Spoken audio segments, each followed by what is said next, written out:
प्यारे बच्चों नमस्कार। अपन देख रहे थे दुर्ग। लास्ट फाइल में अपन ने कंप्लीट किए थे अलवर के दुर्ग, 10 दुर्ग देखे थे अलवर के। आज अपन देखेंगे भरतपुर। भरतपुर में टोटल 5 दुर्ग है, उनके बारे में। ठीक है, अल्फाबेटिकली चल रहे हैं अपन डिस्ट्रिक्ट के अनुसार। ए से अपन ने अजमेर एंड अलवर देखे, बी से अपन देखेंगे भरतपुर। ठीक है, बी में जैसे एल आएंगे भरतपुर, फिर अपने बारा, बूंदी और भीलवाड़ा, ऐसे। ठीक है, और फिर क्या है, जैसे जैसे अपन इन जिलों में आगे बढ़ रहे हैं ना एक एक करके, तो आप एक मैप खरीदो राजस्थान का, अपने पास पूरी बुकलेट है, उसमें उस जो जो डिस्ट्रिक्ट अपन पढ़ते जा रहे हैं ना अल्फाबेटिक, उस डिस्ट्रिक्ट के अंदर लिखते जाओ कौन कौन से, लिस्ट बनाते जाओ, है ना। अजमेर के अंदर जैसे अपन ने देखे 3 आए, तारागढ़, अकबर का किला और अपने बोराड़वाड़ा, टाटगढ़। ठीक है, फिर अपन ने अलवर देखा, उसमें 10 आए, कैसे, अलवर, फिर अजबगढ़, भानगढ़, कंकनवाड़ी, केसरोडी, राजगढ़, राजौरगढ़, नीमराणा, तिजारा और इंदौर, वो 10 आ गए। अब आज भरतपुर देखेंगे ऐसे, तो वहां लिखते जाओ मैप में और लिस्ट बनाते जाओ। भरतपुर में टोटल 5 आएंगे। याद कैसे रखना अपन को, पहले तो बै से याद रखना बयाना, है ना, बयाना। फिर दूसरा आएगा अपने बयाना, ये बैरगढ़, बैरगढ़ या बैरगढ़, ठीक है, बैरगढ़। ठीक, फिर एक याद रखना अपन को, फिर आएगा तीसरा लोहागढ़, लोहागढ़, और लोहा के बाद तवनगढ़, लोहागढ़, तवनगढ़, और लास्ट में आएगा डीग, यूं जल महलों के लिए फेमस, जल महल बगीचों के लिए। तो लोहागढ़, तवनगढ़, ये याद कैसे रहेगा, लोहागढ़ तवनगढ़, लोहे का तवा, ऐसे याद रख लेंगे अपन, लोहागढ़ तवनगढ़ ऐसे। ठीक है, लोहे का तवा, लोहागढ़ तवनगढ़ और डीग। ठीक है, लोहागढ़ तवनगढ़ और डीग, तवनगढ़ है ना। अभी अपन पढ़ेंगे आगे सारा कि तवनगढ़ के साथ कंफ्यूजन कैसे होता है, अभी नहीं देखो कुछ भी। तो लोहागढ़, तवनगढ़, डीग, और 1 2 इधर अपन ने देखे क्या, बयाना एंड बैरगढ़। वह और वह दोनों मिलते हैं, बैरगढ़ बैरगढ़। अभी देख लेंगे, आ जाएगा सारा। तो देखो बताओ, बयाना आ रहा है 1 नंबर पे, अपन देखेंगे बयाना, एक तो देखा बयाना, ठीक है। देन लोहागढ़ आ गया दूसरे नंबर पे, है ना। बैरगढ़ आ गया, बयाना बैरगढ़ बताया था ना।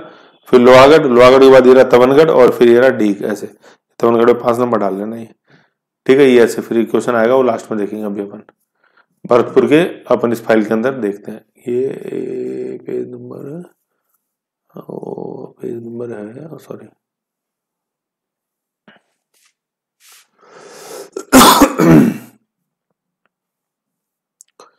जूम अभी हो रहा था, किससे हो रहा था,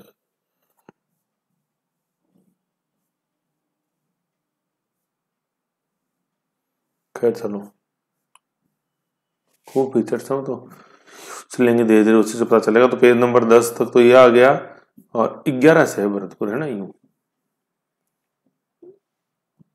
11 भरतपुर। बयाना दुर्ग है ना। पहले तो बयाना दुर्ग के अपन और नाम देखते हैं क्या क्या। सबसे पहला नाम तो मिलता है विजयगढ़, ठीक है ना, बयाना विजयगढ़, क्योंकि जैसे विजयपाल ने बनाया तो इसलिए नाम हो गया विजयगढ़। ठीक है, तो जैसे बयाना में अपन क्या याद रखो, बयाना के जो अपने क्वेश्चन सही कराएगा, बयाना को जो है ना, इसको बयान में बदल दो। बयाना शब्द जो है, तो बयान होता है ना, कोर्ट में बयान होते हैं कि नहीं होते हैं, तो वही है। ठीक है, तो बयान में बदलो इसको। ठीक है, क्यों, बयान बयान बयान है ना, बयान बयान कोर्ट में किसी ने दिए, वो मान लिए, ठीक है ना, कोर्ट ने मान लिए बयान। फिर जिस कोर्ट ने मान लिया तो फिर केस के अंदर दम आ गया, ठीक है ना, केस के अंदर दम आ गया तो हम विजयी हो गए, ऐसे याद रखना है।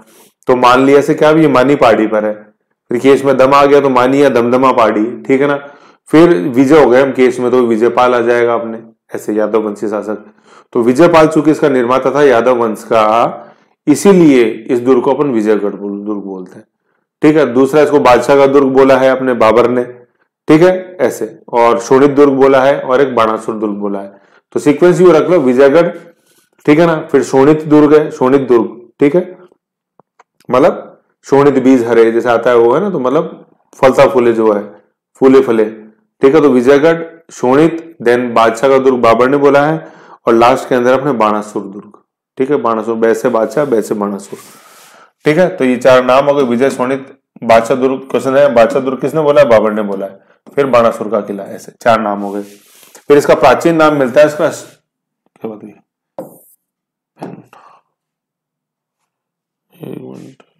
कैसे हो गया, ठीक है। फिर नेक्स्ट अपन देखते हैं बयाना का प्राचीन नाम। अभी अपने जो देखे थे वो इस दुर्ग के नाम देखे थे, जो अपने देखा ना, विजयगढ़, अपने शोणित दुर्ग, बादशाह दुर्ग और बाणासुर दुर्ग, वो तो दुर्ग के नाम है। अब क्वेश्चन ये अपने बयाना का प्राचीन नाम, तो ये सृंजल है ना, ये बिंदु यहाँ लगेगी, ये सृंजल है। बयाना का पुराना नाम, प्राचीन नाम सृंजल, श्री न ये जय है, जल, सृंजल, श्री न जय होल, सृंजल, ठीक है, बयाना का पुराना नाम। फिर निर्माता कौन? विजयपाल, जैसे मैंने बताया, इसी कारण इसको बोलते हैं अपन विजयगढ़, विजयपाल यादव वंश का शासक, ठीक है। फिर निर्माण वर्ष 1040 के अंदर ये बना। उद्देश्य क्या था? उद्देश्य मतलब इसको राजधानी बनाया।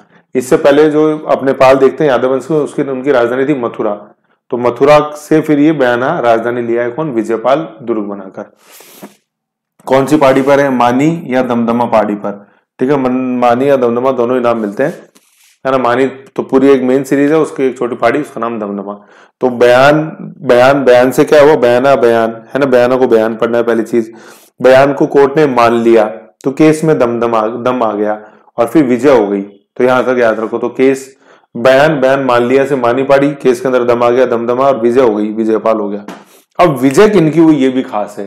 तो विजय किनकी हुई ये खास है। तो उसमें अपन क्या नाम रखना है? एक तो उषा की हुई विजय, एक भीम की हुई, लोधी की हुई। तो पूरा नाम क्या है? उषा भीम लोधी, है ना। यूं समझ लो कि उषा भीम लोधी एक नाम है, उषा भीम लोधी, ठीक है। ऐसे ये नाम है जिसकी विजय हुई केस में, है ना। तो बयान माना, दम आ गया, केस में विजय हो गई, उषा की, भीम की और लोधी की।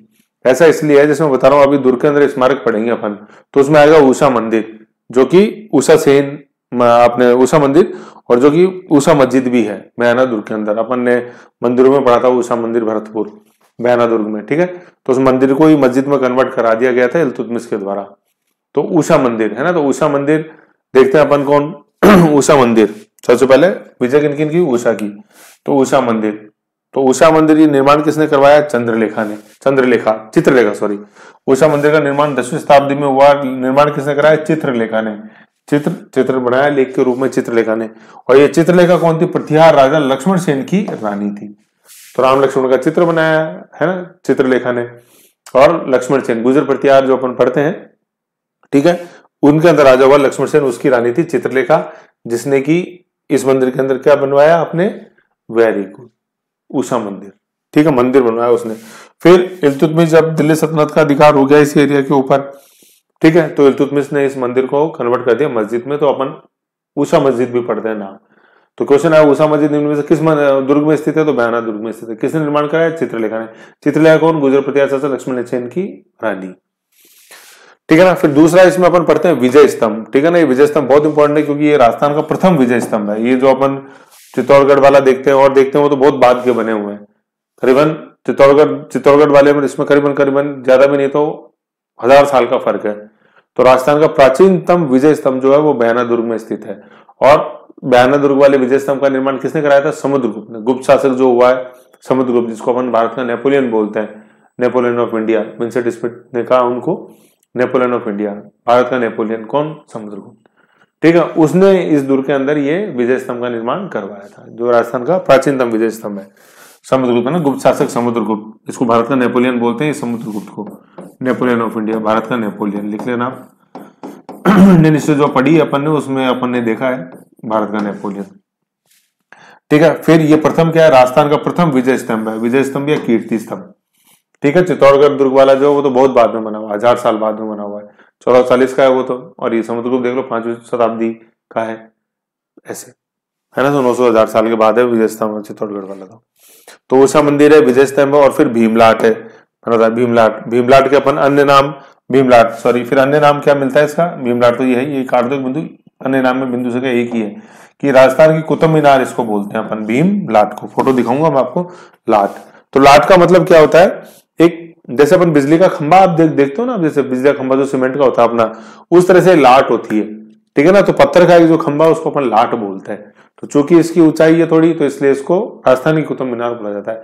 वैसे कुतुब मीनार जो भारतीय कुतुब मीनार वो तो अपने दिल्ली में ही है, कुतुबुद्दीन ऐबक, ठीक है ना, ऐसे है ना।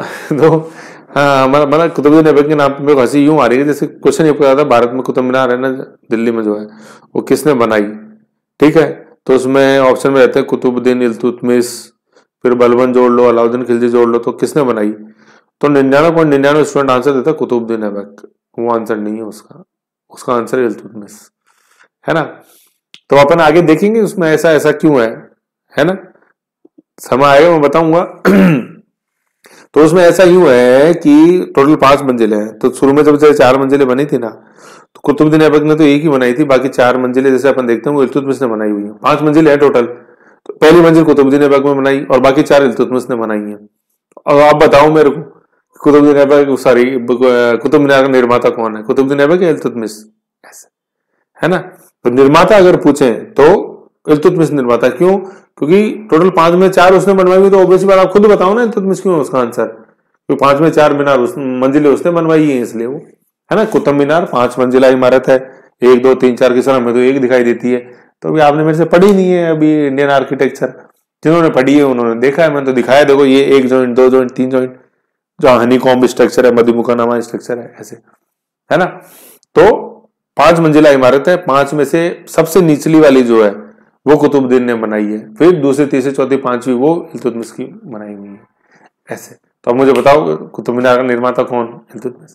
तो सर फिर कुतुबुद्दीन कब आंसर लगाएंगे, क्वेश्चन ये आए कि कुतुब मीनार का निर्माण की शुरुआत किसने करी या नींव किसने डाली, तो आंसर कुतुबुद्दीन ऐबक, निर्माता नहीं है वो, ऐसे, है ना। तो सीक्वेंस बदल जाता है, जैसे मुगल साम्राज्य का प्रथम शासक बाबर, मुगल साम्राज्य का संस्थापक अकबर, ऐसे। तो संस्थापक में कैसे बदल गई काम से बदल गई उसके, ऐसे, है ना।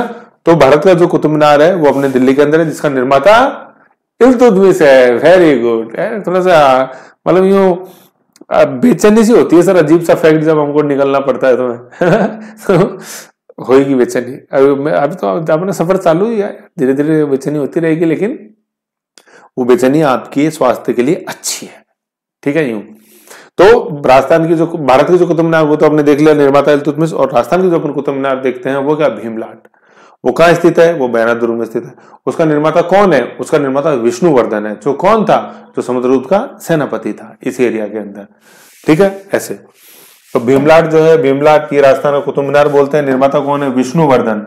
तो विष्णु और भीम ऐसे याद रख लो, जो समुद्रगुप्त का सेनापति था, ठीक है। कितना मंजिला इमारत है, ये 8 मंजिला इमारत है, जबकि ये जो कुतुब मीनार अपन देखते हो तो 5 मंजिला ही है, इल्तुतमिश वाली।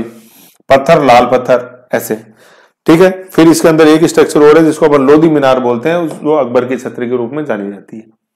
अब आप याद करो, मैंने आपको बताया था कि केस किसने जीता, भाई यूं था, बयान मान लिया, दम आ गया केस के अंदर, हम विजय हो गए। विजय कौन हो गया था, तो मैं बताया उषा की विजय हुई, भीम की विजय हुई और लोधी की विजय हुई। तो उषा की विजय हुई, उषा मंदिर, चित्रलेखा लक्ष्मण सेन गुजर प्रतिहार शासक। फिर भीम की विजय हुई, ये भीमलाट आ गया, विष्णुवर्धन, चंद्रगुप्त, ठीक है ना, चंद्रगुप्त का, समुद्रगुप्त का सेनापति, ठीक है, 8 मंजिला। और फिर लोधी अकबर की छतरी आ गई, और फिर इनकी विजय हुई, तो विजय वापस आ रही है ना। तो विजय किस किस की हुई, विजय इनकी हुई। तो विजय से तो विजयपाल है, और ये जो विजय स्तंभ अपन देखते हैं यहाँ पे, ये विजय स्तंभ वापस यहाँ विजय रिपीट, तो विजय 2 बार है ना। विजय स्तंभ का निर्माता कौन, अपने समुद्रगुप्त, भारत का नेपोलियन। उद्देश्य मतलब ये भारत का नेपोलियन, और प्रथम राजस्थान का प्रथम ये विजय स्तंभ। याद रखना, क्वेश्चन आता है राजस्थान का प्रथम विजय स्तंभ कहाँ है, चित्तौड़गढ़ में नहीं है ये है बयाना दुर्ग के अंदर, समझ गए। तो ऐसे ये चारों हैं, इनको ध्यान रखो, ये क्वेश्चन आता है। ये उषा मंदिर मस्जिद के रूप में पूछते हैं, उषा मंदिर मस्जिद, विजय स्तंभ, भीमलाट और लोधी मीनार, ये दुर्ग के स्मारक हैं, अपने बयाना दुर्ग के, ओके। फिर अपन देखते हैं इसके अंदर द्वार। तो दरवाजा कौन सा है, ये जहांगीरी दरवाजा। इसके अंदर जो द्वार है उसको अपन जहांगीरी दरवाजा बोलते हैं। तो जहांगीरी दरवाजा आप याद करो, अपन ने जब अकबर का किला पढ़ा था उसमें भी पढ़ा था जहांगीरी दरवाजा, है ना, ऐसे। तो अकबर के किले का जो एंट्रेंस दरवाजा उसको जहांगीरी दरवाजा, ठीक है ना। जहां मैंने बताया था फिर थॉमस रो से 1616 में मिले थे जेम्स प्रथम के राजदूत के रूप में, 331 साल की दास्ता शुरू हुई, ठीक है। तो आपने बयाना दुर्गा जो द्वार है वो भी जहांगीरी द्वार के नाम से जाना जाता है ना। लेकिन क्या, जो जहांगीरी महल जो है ना, अपने जहांगीरी महल अपन पुष्कर के अंदर पाते हैं। पुष्कर में मानसिंह महल भी है और जहांगीरी महल भी है, ठीक है, जहां से अपन को जहांगीर का अभिलेख प्राप्त होता है यहाँ से, ठीक है। जहांगीर के अभिलेख में खास बात क्या है, 1615 में जो मुगल मेवाड़ जो संधि है ना, मुगल मेवाड़ संधि, ये संधि बड़ी इंपॉर्टेंट है, क्योंकि क्या 1576 में हल्दी घाटी के युद्ध में महाराणा प्रताप ने अधीनता स्वीकार करने से मना कर दिया था। फिर महाराणा प्रताप के लड़का अमर सिंह, तो फिर उधर अकबर के लड़का है जहांगीर, तो उन्होंने देखा यार अब लड़ाई वड़ाई में कुछ नहीं रखा, अपने तो भाई दोस्त बन जाओ, अपने तो दोस्त भाई तो क्या दोस्त बन जाओ, तो ये 1615 की संधि से मेवाड़ जो साम्राज्य था, मेवाड़ महाराणा थे उस समय अमर सिंह, प्रताप सिंह के लड़के, उन्होंने मुगल बादशाह की अधीनता स्वीकार कर ली थी और मुगल बादशाह थे जहांगीर। तो ये 1615 की संधि थी। तो इस 1615 की संधि के बारे में अपने जो जहांगीरी महल है पुष्कर अजमेर के अंदर, उसमें लिखा हुआ है। क्या लिखा हुआ है उसके अंदर? ये लिखा हुआ है कि 1615 की जो संधि है, उस संधि के अंदर मुगलों ने जो मेवाड़ को बल से नहीं हराया। कैसे हराया? बुद्धि से हराया। भाई बल से तो हरा ही नहीं सकते थे, जैसे सेंटर में भी नहीं हरा पाए थे हल्दी घाटी में। तो जैसे पिताजी नहीं हरा पाए, वैसे बेटे जी मतलब जहांगीर भी नहीं हरा पाएगा, पिताजी मतलब अकबर नहीं हरा पाएगा। तो जहांगीर इस चीज को समझ गया था, तो देखा कि अपने दोस्ती कर लो, और दोस्ती कैसे? बुद्धि से करी है ये। तो 1615 की जो संधि है उसमें मुगल मेवाड़ संधि का उल्लेख, और उसमें ये उल्लेख है कि मेवाड़ को बल से नहीं बुद्धि से हराया गया। तो देख लो, जहां ना पहुंचे रवि वहां पहुंचे कवि, ऐसे। तो हर चीज बल से नहीं होती, बुद्धि बहुत बड़ी चीज होती है। ठीक है, तो ये तो था जहांगीरी महल तो है अपने पुष्कर के अंदर, और जहांगीरी दरवाजा है अपने बयाना दुर्ग के अंदर। ठीक है, फिर बयाना से देखो सबसे इंपॉर्टेंट जो क्वेश्चन और आता है, सर्वाधिक गुप्तकालीन सिक्के मिले। तो अब मुझे बताओ, गुप्त काल में इंपॉर्टेंट एक सेंटर रहा है आर्थिक, इससे आपको पता चलता है कि बयाना जो है गुप्त काल में एक समृद्धशाली नगर था और एक प्रमुख व्यापारिक केंद्र था। ठीक है, और इसका पता ये भी लगता है कि अपने समुद्रगुप्त ने यहाँ की जब विजय स्तंभ बनाया और उसके सेनापति विष्णुवर्धन ने जब यहाँ पे कुतुब मीनार या भीमलाट बनाई, तो कुछ तो महत्व रहा ही होगा ना, ऐसे।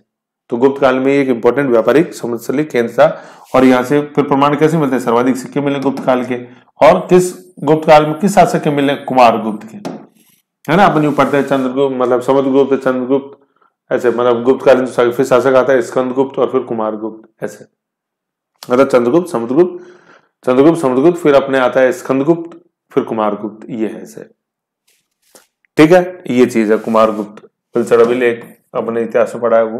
ठीक है, तो ये कुमार सिक्के किस काल के मिले? क्वेश्चन आता है, गुप्त काल से सिक्के किसके मिले? मतलब गुप्त काल के सिक्के कहां से मिले? राजस्थान में बयाना से मिले। ठीक है, किस गुप्त शासक के मिले? कुमार गुप्त के मिले। गुप्त काल में राजस्थान का एक प्रमुख समृद्धशाली नगर कौन था? वो नगर था अपने बयाना, है ना। ऐसे जैसे पूछते हैं कि भाई गुजर प्रतिहार के समय एक प्रमुख नगर कौन सा था? तो उस समय जैसे अपन देखते हैं चित्तौड़, जिसको अपन नगरी बोलते हैं, वो एक इंपॉर्टेंट शहर था। जालोर था, ऐसे। और गुप्त काल में राजस्थान में कौन सा प्रमुख सेंटर था? अपने बिल्कुल बयाना। कैसे प्रूफ होता है? कि सिक्के मिले वहां से। फिर गुप्त शासकों के अपन को यहाँ से जैसे विजय स्तंभ मिला, भीमलाट मिली समुद्रगुप्त की, ऐसे। और गुप्त शासक कुमार गुप्त के सिक्के हैं ये। फिर इंपॉर्टेंट व्यापारिक केंद्र था, इसका पता और कैसे चलता है कि यहां से अपन को नील के साक्ष्य मिले, नील की खेती के, है ना। बयाना की नील विश्व प्रसिद्ध थी। नील जिसको अपन इंडिगो बोलते हैं, ठीक है ना। दो जगह की ये इंडिगो बहुत ज्यादा फेमस थी, एक तो बयाना की नील, और एक सरखेज गुजरात के अंदर। ठीक है, वहां की नील किस लिए? कि वो सफेदी की चमक और बढ़ा देती है नील, इसलिए। ठीक है, नील की खेती यहाँ होती थी 16वीं शताब्दी मुगल काल के अंदर। ये क्वेश्चन आता है कि राजस्थान में वो कौन सा प्रदेश था जो नील की खेती के लिए जाना जाता? तो बयाना। ठीक है, फिर ये सामरिक महत्व क्या था? उत्तर व दक्षिण भारत के व्यापारिक मार्ग पर स्थित था। आज भी जैसे जो भरतपुर है, तो अपन जैसे रेलवे लाइन देखते हैं जो दिल्ली से गुजर जाती है, तो अपने दक्षिण भारत में वो भरतपुर से होके गुजरती है। इसीलिए जब अपने एजिटेशन हुआ था, गुजरमना एजिटेशन, तो भरतपुर के अंदर ही कर्नल किरोड़ी सिंह बैंसला, वो पटरियां उन्होंने वहां रोक दी थी। तो फिर पूरा एक व्यापार डिस्टर्ब हो जाता है उत्तर भारत से दक्षिण भारत का। तो सामरिक महत्व है। फिर बयाना के नाम से अपन देखते हैं कि बयाना का युद्ध हुआ। ठीक है, बयाना का युद्ध हुआ, तो बयाना का युद्ध कब हुआ? अपने 1527 में। और खानवा का युद्ध भी हुआ है 1527 में। ठीक है ना, लेकिन बयाना का युद्ध पहले है और खानवा का युद्ध बाद में है। तो बयाना का युद्ध हुआ 21 फरवरी 1527 को। राणा सांगा जो मेवाड़ का शासक था, उसने हराया किसको? मेहंदी ख्वाजा को, जो कि बयाना का शासक था। मेहंदी ख्वाजा, तो मेहंदी ख्वाजा की मेहंदी उतार दी किसने? राणा सांगा ने। ठीक है ना, क्योंकि राणा सांगा बिल्कुल उस समय फुल फॉर्म में थे। फिर करीबन 1 महीने बाद, 1 महीने में 5 दिन कम थे, 16 मार्च 1527 वही राणा सांगा था। लेकिन सामने की तरफ दूसरा उस समय शासक था, वो कौन था? वो बाबर था। ठीक है, तो बाबर को एक तरह से यहाँ बुलाया किसने था? इस मेहंदी ख्वाजा ने बुलाया था कि मैं तो नहीं हरा पाया राणा सांगा को, तुम आओ, देख लो, कोशिश तुम भी कर लो एक बार। तो बाबर आया और फिर बाबर ने सांगा को हराया, और फिर वो इतिहास से पलट गया और मुगल साम्राज्य की फिर स्थापना हुई। विजेता बाबर हुआ और बयाना पर बाबर का नियंत्रण हो गया ये। ठीक है, ऐसे है ये। तो बयाना अपने भरतपुर के अंदर ही, बयाना भरतपुर, खानवा भरतपुर। ठीक है, ऐसे अपन को याद रखना है थोड़ा इसके अंदर, जिससे कि अपन को पता हो ये बयाना के दुर्ग के बारे में मेन चीजें थी जो अपन को पता होनी चाहिए। ठीक है, ये है, एक बार मैं थोड़ा सा रिपीट कराता हूँ इसमें। बयाना, हाँ, फिर मुगलों के बाद भरतपुर के जाट शासकों का इस पे अधिकार हो गया था।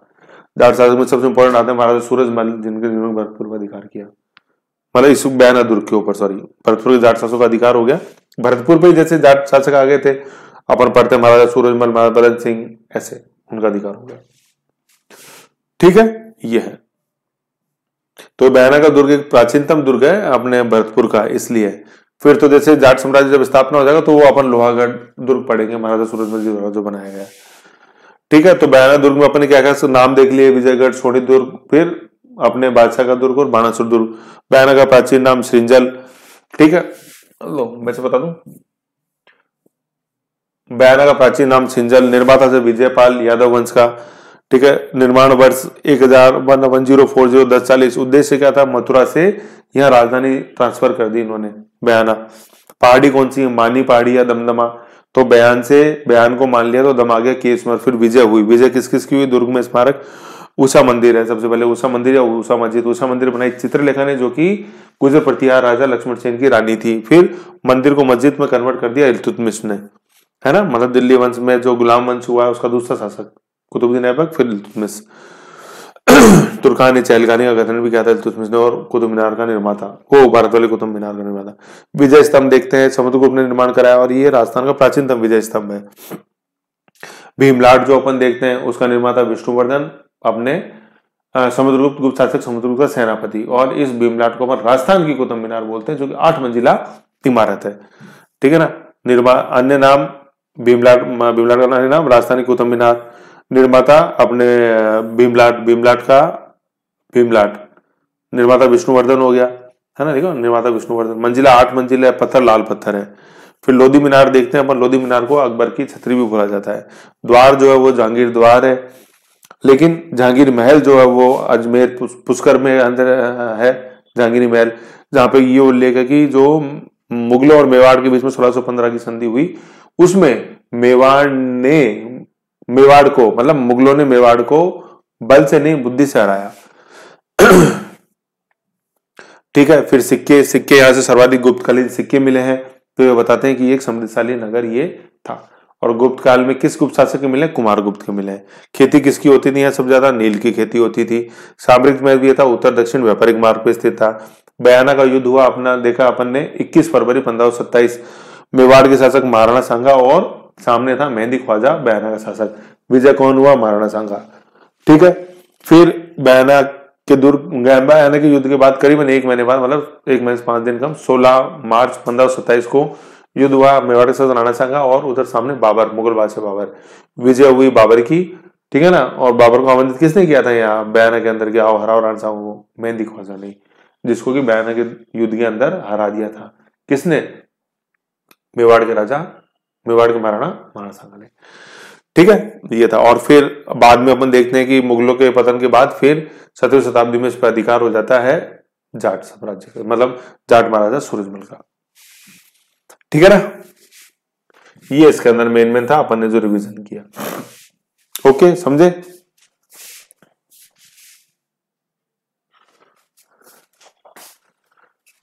ठीक है, ऐसे इसको देख लो। अब नेक्स्ट अपन देखते हैं, भाई मैंने बताया था कि भरतपुर में अपन 5 दुर्ग पढ़ेंगे, एक दुर्ग अपन ने पढ़ लिया बयाना। नेक्स्ट अपन देखेंगे लोहागढ़ दुर्ग। ओके।